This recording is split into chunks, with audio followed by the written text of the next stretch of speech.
guys, Dom likes to eat here, and today we made vegan spinach Alfredo, and it's going to be my review on Simple Truth vegan Alfredo sauce products.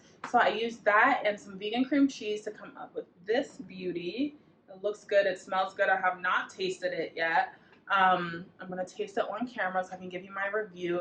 And yeah, so if you want to learn how to make this or just learn more about the Simple Truth vegan products, that's my oven preheating.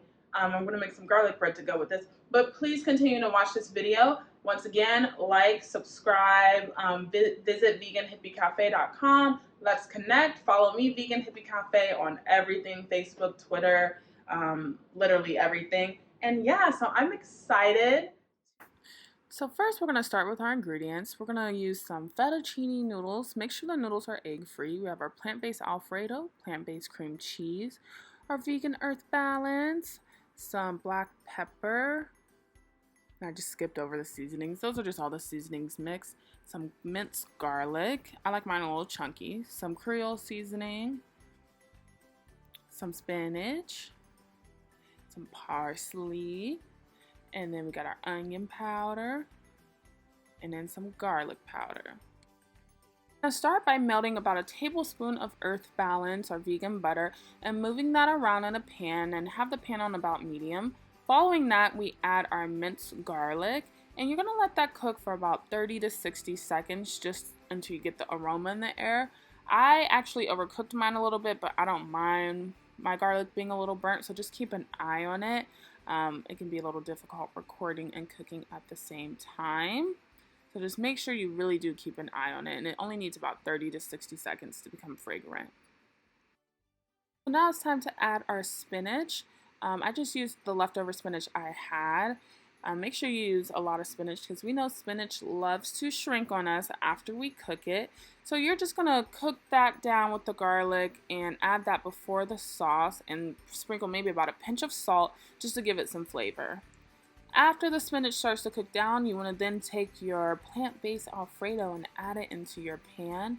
I honestly don't know how much I use however much you would like to use. And then add some milk just to thin out the sauce a little bit. I found the sauce to be on the thicker side. It could be because it was super cold as well. Go ahead and add about a tablespoon of I used 2 tablespoons of vegan cream cheese, and go ahead and stir that in and put your heat down to medium low because you want it to simmer. You don't want it to get too hot because then it can stick to the bottom of the pan. And right now I'm just adding another dollop of cream cheese as well, vegan cream cheese. And this is really going to get you the creaminess that you're looking for. If you were using heavy whipping cream in a non-vegan dish, this kind of replaces that.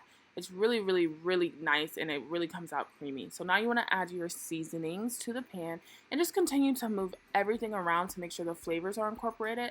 I would let this simmer for about 5 to 7 minutes. Just because I really wanted the flavors to be able to sink in before adding my noodles. Go ahead and add your fettuccine noodles to the pan. You want to slowly add your fettuccine noodles because let's face it, who wants more noodles than sauce? You want to make sure that your Alfredo comes out creamy, so I slowly added my fettuccine noodles and coated it with all the sauce. And you can also go ahead and add a pinch of salt if you would like. I personally did not need to because the Cajun seasoning or Creole seasoning is already heavy in the salt, so you really don't need to add a pinch of salt, but you can go ahead and add some black pepper, oregano, chili flakes, whatever your heart desires. I actually went ahead and added some nutritional yeast. If you didn't know, nutritional yeast is a great cheese replacer. It kind of reminds me of Parmesan, so I added that on top to add some extra cheesy flavor and went ahead and mixed that around. Turn off your stove, and here's the final product. Stay tuned to see my reaction to this vegan Alfredo. So let's go ahead and try this. Let me get my fork. It looks good. It smells good. So I've never actually been a huge fan of Alfredo from the jar. I'm just being honest. So yeah, let's kind of see what we're working with. Even when I wasn't vegan, I wasn't a huge fan of Alfredo from the jar. So this is my first time. Oh Lord, I can't even get it. taste testing it. I always like to make my Alfredo from scratch, whether it be using cashews or coconut milk. So let's see if it's worth the hype, as vegan bodega cat would say. Is it hype? Mm. Mm. It's good. It's pretty good. I did season it heavy, but it's good. The creaminess is good. To me, it just still has that jar taste. Um, but it's clearly good because I'm getting more. It's good. It still has like that jar taste, and if you have had Alfredo from scratch, you know what I'm talking about. Just it's that jar taste, like it tastes like it's been sitting in a jar. But this is actually really good for it to be vegan and a vegan alternative. So I mean, for $3, I think it was like $3.50. I say why not? It's pretty good. It's delicious. I give it about a 7, maybe a 7.5 out of 10. I wouldn't use it for clients, but it's really, really good. So yeah, that's it. Thank you so much for watching. I hope you enjoyed this video, and look out for my next video, and I'm gonna go eat some food.